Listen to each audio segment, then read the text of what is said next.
Estamos voltando mais uma vez. Estamos encaminhando para o final do nosso bate-papo com o pastor Adriano Chagas. Hoje o tema é falando sobre a morte como tabu.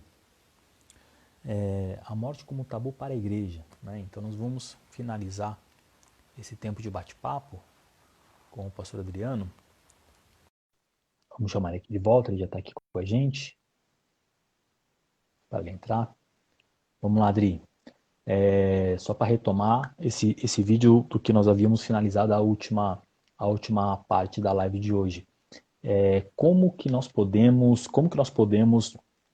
tomar como ponto de partida a orientação, a instrução, a pregação da morte para a igreja hoje, né? Uma vez que nós passamos a live falando dessa dificuldade que temos de abordar a morte, muitos abordam a morte a partir de perspectivas, fobias, traumas, neuroses, síndromes pessoais, ou outros abordam com a ansiedade de não saber o que vai acontecer, então lidam com muita incerteza. Eu já vi até amigos pastores falar, eu não abordo muito a morte não, porque senão vai gerar um monte de dúvida para a galera que vai me ouvir, vai começar a me perguntar, então é melhor nem abordar.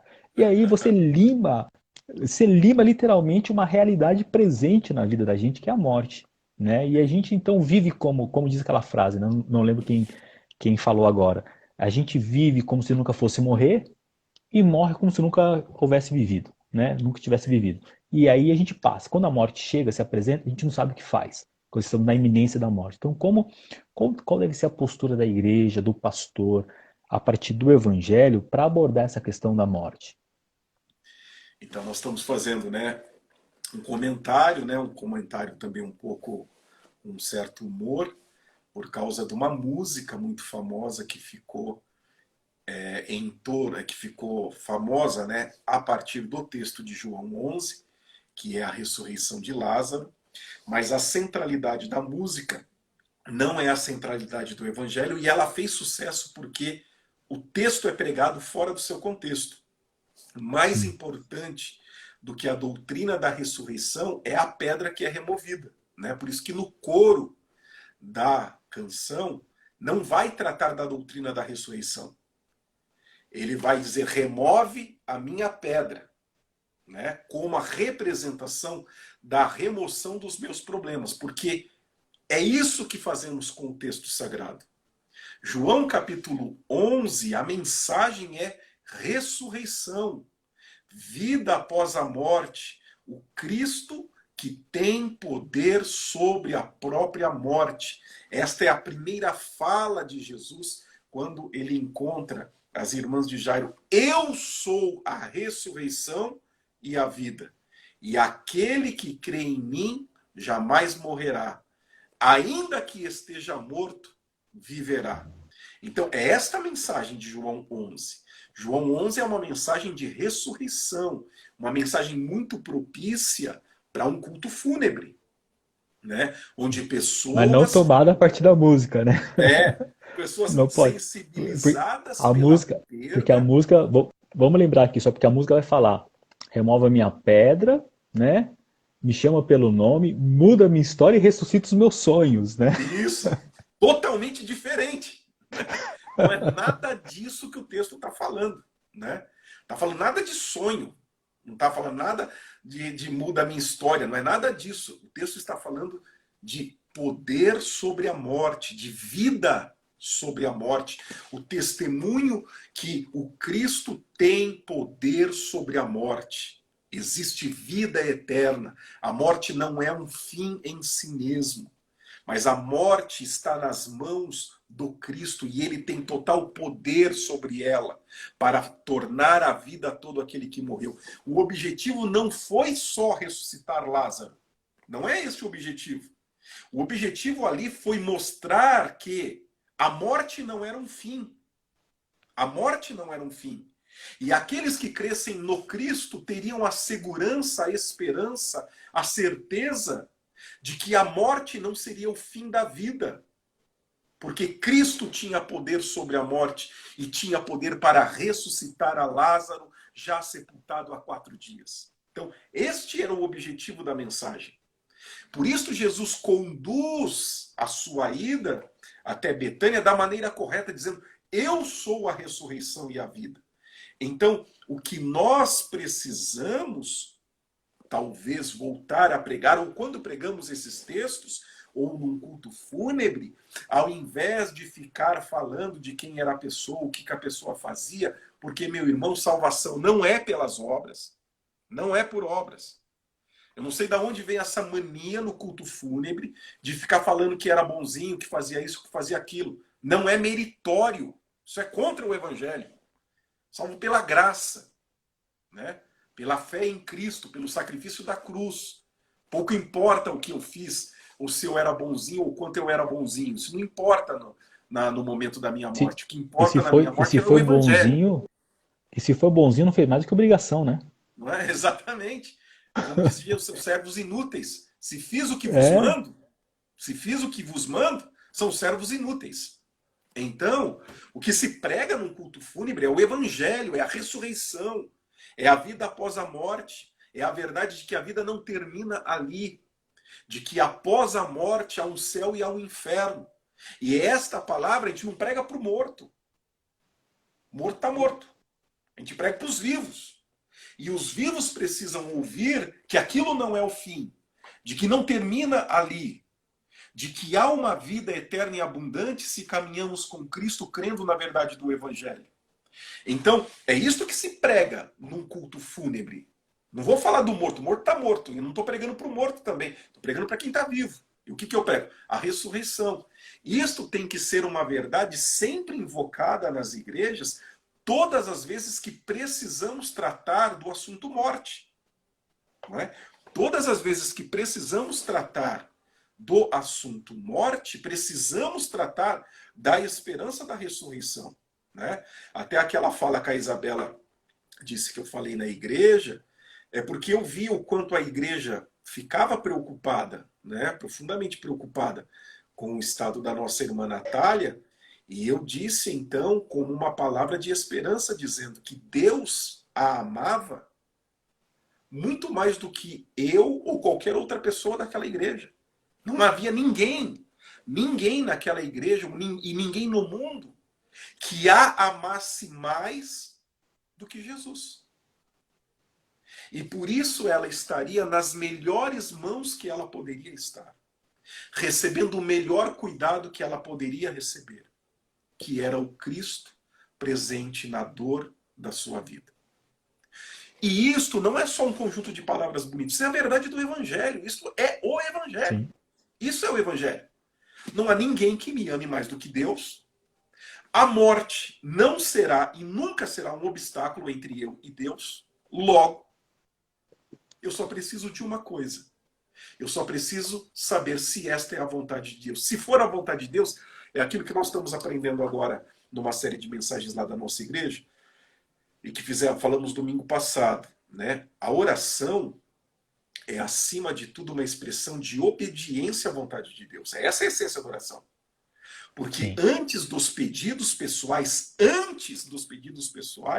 há o pedido a Deus na oração do Pai Nosso, que é: seja feita a tua vontade, assim na terra como no céu. De maneira indiscutível, Deus, de maneira inquestionável, seja feita a tua vontade. Que cumpramos cegamente, sem perguntar, sem questionar, cumpramos a tua vontade. E aí ele passa, depois desta fala, ele passa a fazer 3 pedidos pessoais, mas 3 pedidos pessoais que estão debaixo deste pedido que antecede. O pão nosso de cada dia nos dai hoje, perdoai as nossas dívidas, não nos deixeis cair em tentação, mas livrai-nos do mal. Esses pedidos estão debaixo do pedido anterior. E qual é o pedido anterior? Faça a Tua tua vontade. vontade. Seja feita a tua vontade assim na terra como no céu. Então, a relação com a morte é esta. Seja feita a tua vontade porque não é um obstáculo. E o que biblicamente me motiva e o que eu preciso ouvir de pregações e o que na Bíblia vai me encorajar? A ressurreição. Saber que Ele é a ressurreição e a vida. Que ainda que eu esteja morto, eu viverei. E que se eu crer nele, nunca morrerei. Nunca morrerei porque a morte não será um fim. A morte será um meio para algo maior, sublime, perfeito, algo que Deus achou por bem chamar de eterno. Vida, mas depois da morte ela vira vida eterna. Eterno. Né? Então, existe vida, é boa a vida, mas melhor é a vida que é eterna. Eterno. Então, a morte me conduz para algo maior, para algo ainda melhor, mais sublime, que Deus escolheu chamá-la de eterna.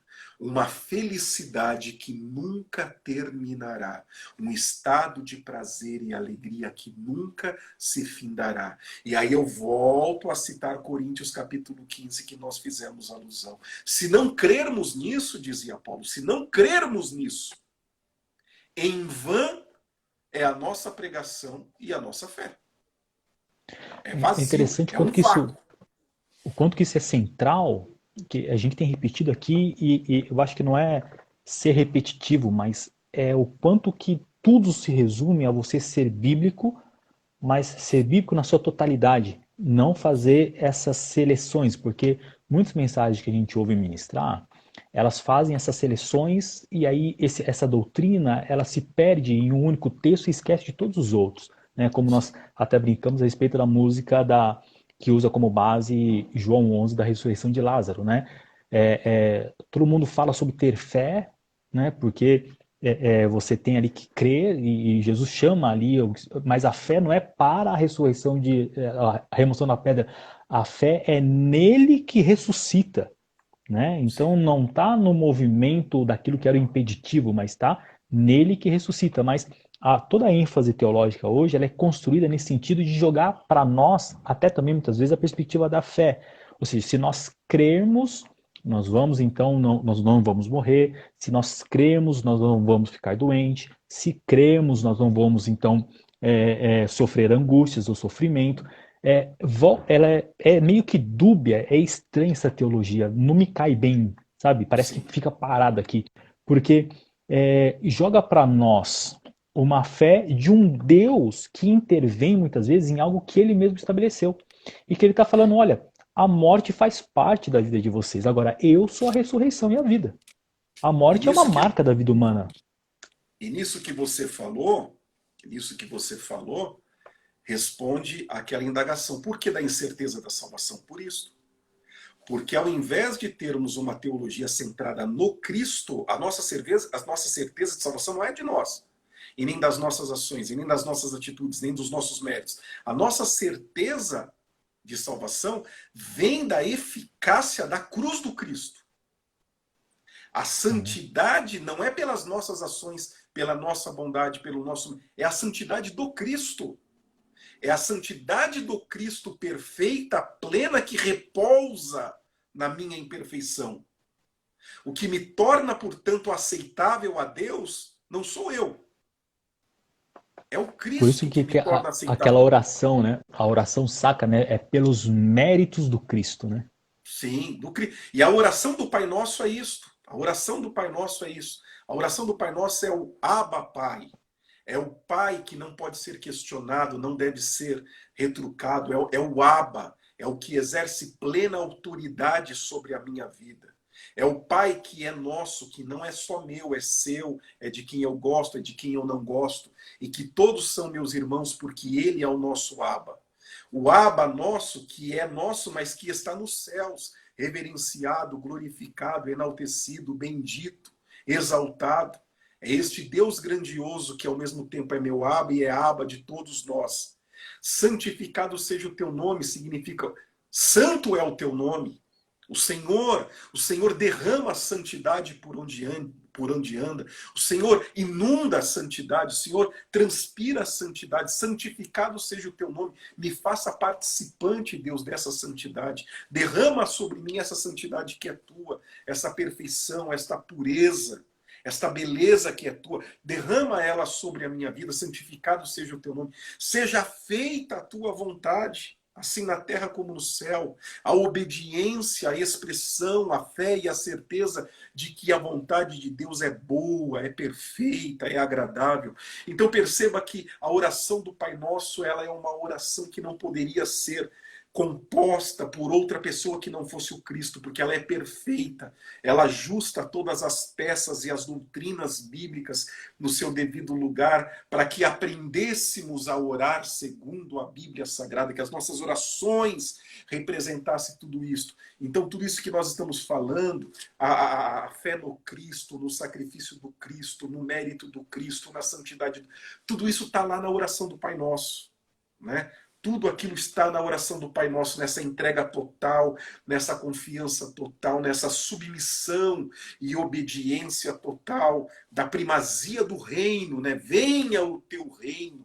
O reino vem antes das minhas necessidades, o reino vem antes dos meus pedidos, o reino vem antes do meu pão de cada dia. Antes de pedir o meu pão, eu oro pelo reino do Senhor, eu oro pela manifestação, pela consumação do plano da redenção, pelo Cristo que volta para buscar a sua igreja, seja por ocasião do fim dos tempos ou por ocasião da minha morte, mas o Cristo que vem, venha o teu reino, Senhor, me leva ao teu encontro pela ressurreição dos justos.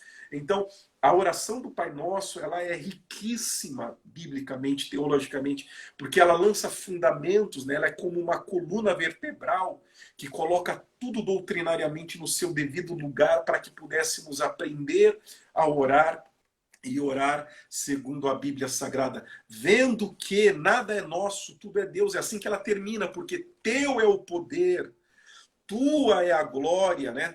Teu é a honra, quer dizer, ele encerra a oração do Pai Nosso dizendo, é tudo teu, Senhor, é tudo teu, é por ti, através de ti, por causa de ti. Isso é a essência do Evangelho. Então, saber que sou salvo por causa dele, pela obra perfeita dele, pela santidade dele, pela graça dele. Por isso que a única coisa que eu preciso na iminência da minha morte é estar com ele.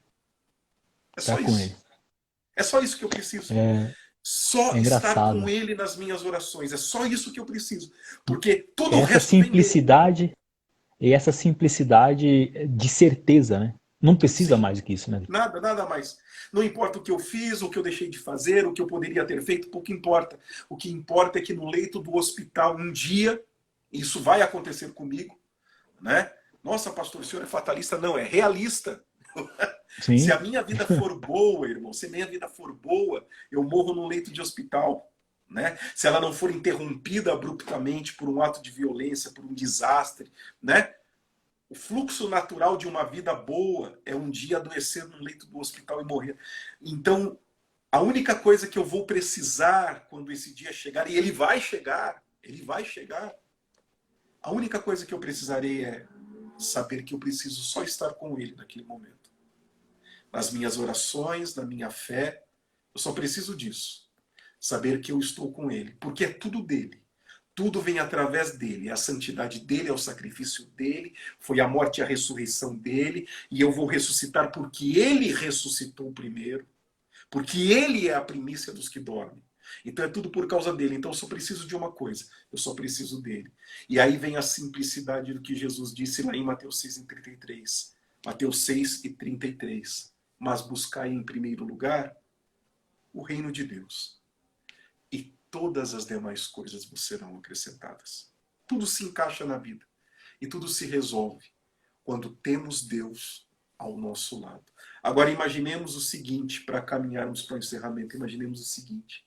Se diante do irremediável, se diante do imutável, há um ditado na vida que diz, para tudo se dá um jeito, só não se sim. dá um jeito para a morte. Né? Então, se diante do irremediável, daquilo que não se dá jeito, tudo se resolve pelo sacrifício de Cristo, quanto mais minhas pequenas demandas na vida, que o próprio ditado popular já dizia que tudo se dava um jeito. Se o Cristo dá um jeito naquilo que não há jeito, muito mais.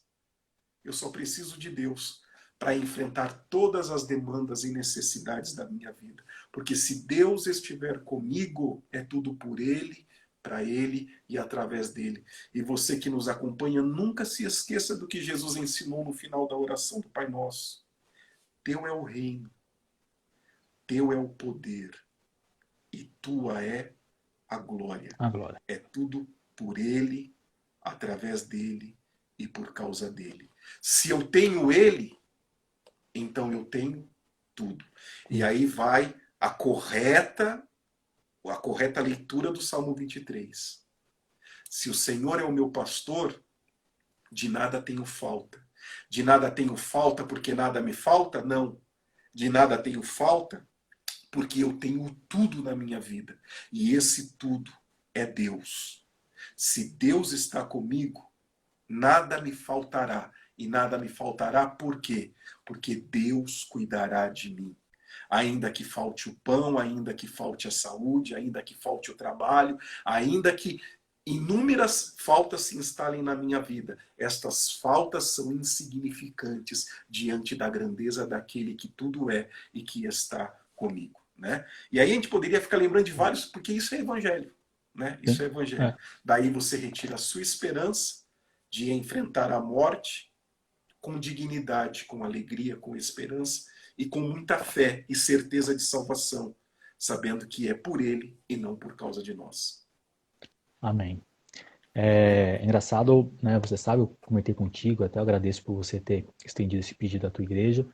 Meu pai está na UTI e eu recebi a mensagem de que ele deu uma piorada, né? Ele teve uma repercussão no rim, coração, né? Ele se contaminou com Covid-19 e eu, na minha família pro lado de lá, você sabe que meu pai tem outros filhos pro lado de lá, em São Vicente, tem algumas pessoas que frequentam, tem algumas expressões de fé. Aí montaram um grupo para a gente poder trocar ideias a respeito de como está a informação do meu pai. Não minimizando, né, a compreensão que cada um tem, mas foi extremamente propício esse nosso bate-papo de hoje, aquilo que eu vi da semana passada para essa, a partir do momento em que meu pai, já na semana passada, estava na UTI, mas agravou o quadro dele de lá para cá. Né? Mas aquelas expressões do tipo, ah não, em nome de Jesus ele vai ser curado, em nome de Jesus ele vai sair dessa. Aí, inclusive, usou o texto de João 11, falando, não, olha, lá em João 11, Jesus ressuscitou Lázaro, basta para que a gente possa ter fé, porque a fé simboliza a remoção da pedra, e todos esses textos, e eu fiquei vendo aquilo, eu falei, meu Deus do céu, que evangelho que essa turma está ouvindo, né? Porque Que eu Bíblia está coloco lá, eu lendo? coloco no... que Bíblia que eles estão lendo, porque eu coloquei lá, falei, gente, Deus é soberano, né? Sim. E o que tiver que acontecer, nós vamos enfrentar com a mesma fé e a mesma certeza, independente de quais circunstâncias. Se meu pai sair de lá, e nós vamos dar glória a Deus, mas se ele não sair de lá e chegou o tempo dele, nós vamos dar glória a Deus do mesmo jeito. Deus não é mais Deus se curá-lo, ou ele deixa de ser Deus se ele morrer.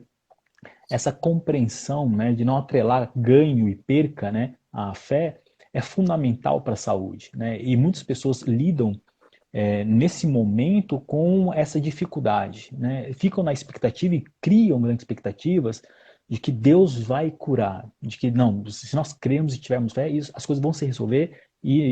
Claro, eu fico preocupado. Meu pai tem filho pequeno, tem uma menina de 5 anos, 6 anos de idade. Então, tem toda essa preocupação. Mas, apesar e acima de qualquer coisa, Deus não pode ser louvado só se ele curar o meu pai. Né? Se o meu pai partir, Deus continua sendo louvado porque ele continua sendo Deus. Eu vejo um perigo sempre nessas expressões e de quem de repente fomenta essa teologia de causalidade, porque eu fico imaginando as pessoas, por exemplo, nós já falamos aqui, né? As pessoas, por exemplo, que experimentam esse momento, acreditam em uma palavra e falam, não, Deus vai curar. E de repente a pessoa não é curada e essa pessoa é levada. A morte chega, ela é visitada pela dor e pela morte. Ela transfere a sua frustração, como nós falamos, para Deus. E aí instala um problema, e o problema não tem a ver com Deus, o problema tem com a compreensão que ela tinha a respeito da morte, que vai se instalar como síndrome, como um complexo, como uma neurose, e quem ensinou ela de forma equivocada. Né? Porque o E até, ensino correto é fundamental. e até você citando isso, um outro tema também que a gente pode tratar um outro dia, muito interessante, é o processo do luto. Porque o luto é composto inicialmente de 5 fases, e a primeira fase do luto é a ira. É a ira. Então, muitas pessoas vão procurar um culpado diante da perda. O luto impõe este comportamento primário. O primeiro passo do processo do luto é a ira. É procurar um culpado por aquilo que aconteceu. Então, este culpado, que é o primeiro processo do luto, que é a ira, recai muitas vezes em Deus. Por que, que Deus não fez diferente? Por que, que Deus não fez assim? Por que, que Deus não curou? Esse é o processo inicial de ira. Né? Primeiro você vem com a ira, depois você vem com a culpa, né? Achando que você pode. Aí já não são mais os outros, aí é você. O que eu deveria ter feito, o que eu Perfeito. poderia ter feito, o que eu deveria ter Sim. feito a ele, ou o que eu deveria ter feito a ela, aquela palavra que eu falei não, aquele xingamento. Entende? Processo do luto, segundo passo do processo do luto, a culpa. Né? E assim você vai caminhando até o último processo, que é a aceitação, né? Eu até volto a lembrar, né, a pessoas que teologicamente não gostaram, porque o livro, deixa eu me lembrar agora, o livro A Cabana não é um livro bíblico teológico. Ele é o Sim. processo de luto contado ficticiamente. Sim. Porque o personagem E, do e, é, livro A e é Cabana, fantástico o livro, né? sim, ele passa por todos os passos do processo do luto. O primeiro Sim. passo, que é o início do livro, ele está na ira. Ele está no processo de ira, de confronto. Então, ele não quer saber de ninguém, ele não quer conversar com ninguém, se tornou uma pessoa desesperançosa, uma pessoa amarga. Ele está no primeiro estágio da ira. Então, o autor do livro A Cabana, ele realmente não faz uma leitura bíblica teológica sobre a ressurreição. Ele pegou Sim. os 5 fundamentos do luto e ele criou uma história de ficção em cima dos fundamentos do luto. E ele é conduzido pelos passos do luto, que culmina com o final do livro, que é a aceitação. Né? Então, isso ocorre com as pessoas que perdem um ente querido, dentro de um contexto religioso desorientado. A ira vai vir, a ira vai vir. Ela é um processo comportamental. Só que essa ira vem direcionada diretamente a Deus. Né?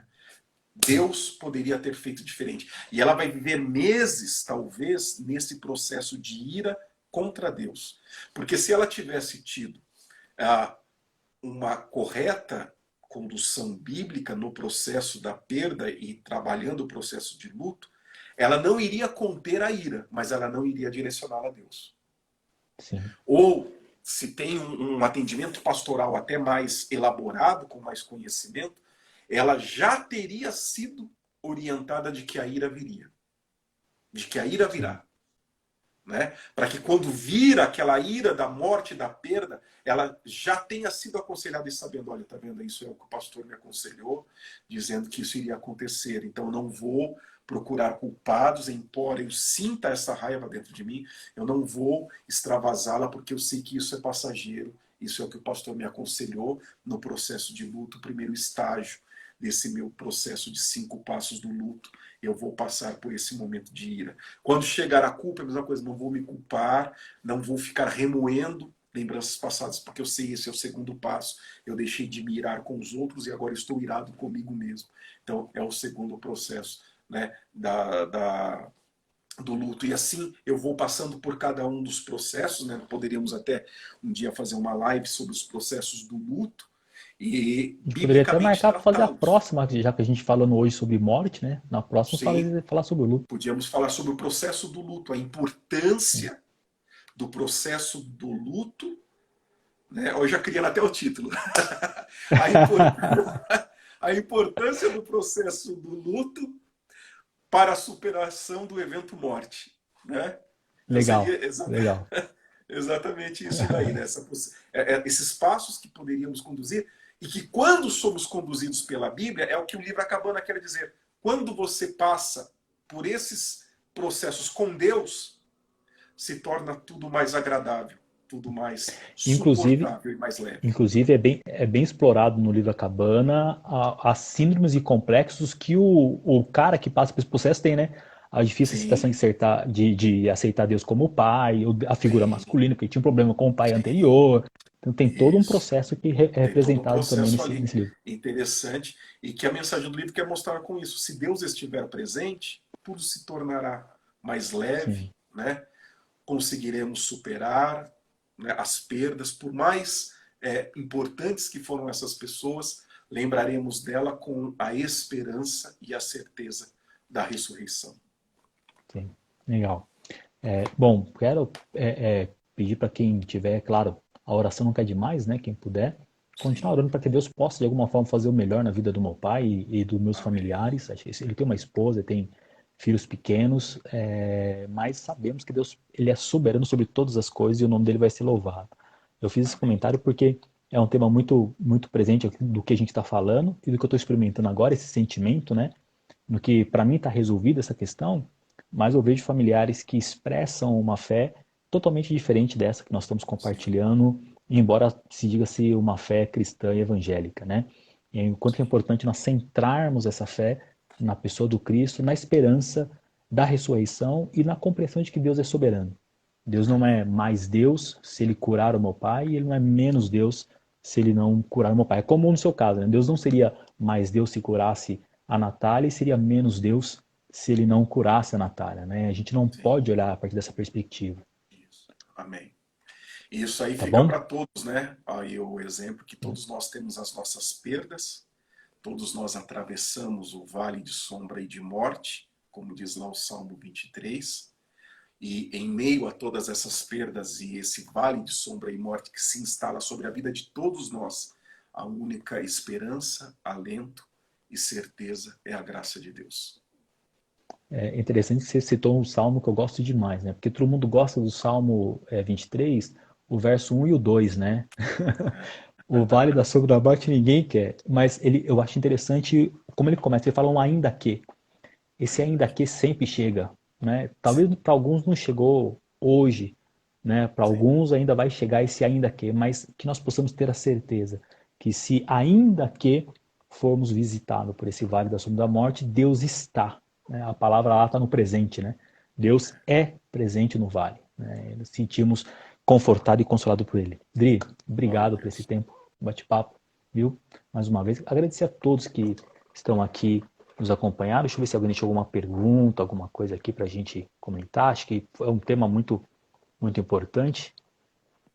Acho que algumas contribuições ficaram nas outras lives, dos outros comentários. Mas agradecer a todos que estão com a gente até aqui. Deus abençoe vocês.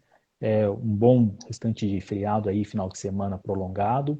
E a semana que vem estamos aí para falar sobre o luto. Eu vou rever aqui a live para lembrar do tema que você colocou, para a gente poder organizar aí e fazermos a postagem.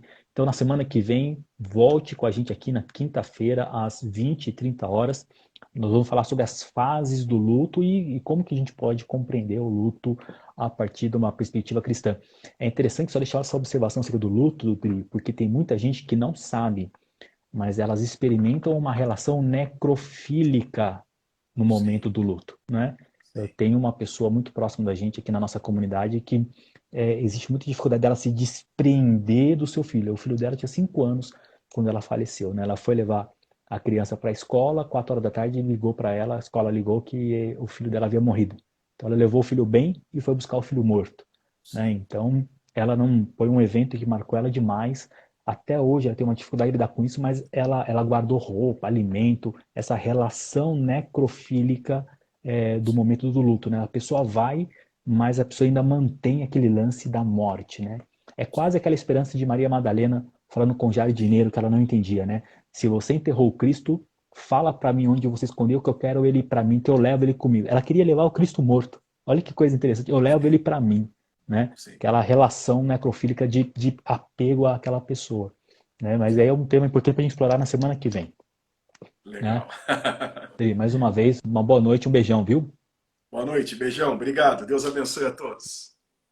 Amém. Tchau, tchau, gente. Quero Tchau, tchau. agradecer a participação de todos vocês. Deus abençoe cada um de vocês. Semana que vem estamos aqui novamente, então, às 20h30, para falarmos sobre o luto e essas fases, né, com qual nós vamos participar e abordar a respeito do luto. Tá bom? Deus abençoe. Até semana que vem, se Deus assim nos permitir. Tchau, tchau.